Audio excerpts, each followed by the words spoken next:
Hi friends, బియ్యం ఎలా చెరుగుతున్నారో చూడండి. మా అమ్మ పాతకాలం వాళ్ళ పనులే వేరు, ఇప్పుడు అన్ని మిషనరీస్ వచ్చేసాయి.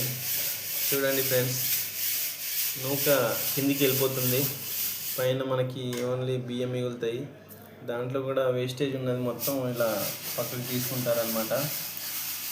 ఇది వేస్టేజ్ అనమాట, ఒడ్లు ఒడిపిలు అన్నీ వచ్చేస్తాయి. ఇది చేదు వస్తుంది, తీసేయాలి. చూడండి ఫ్రెండ్స్, ఇలా పాతకాలం వాళ్ళు ఇలా బియ్యాన్ని నీట్గా తీసేసి ప్రతి పనిని చేతితో చేసేవారు.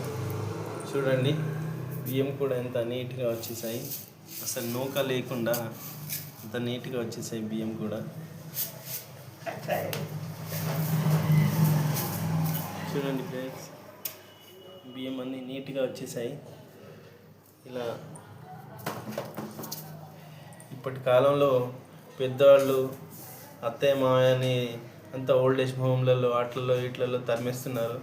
పెద్దవాళ్ళే మనకి ఒక ఆదర్శం, ఒక జీవితం, ఒక ఆస్తి అనేది మర్చిపోతున్నారు జనాలు. మనం ఎలా ఉంటే మన పిల్లలు అలాగే ఉంటారు. ఏదైనా పెద్దలను గౌరవించడం నేర్చుకోండి. Thank you friends.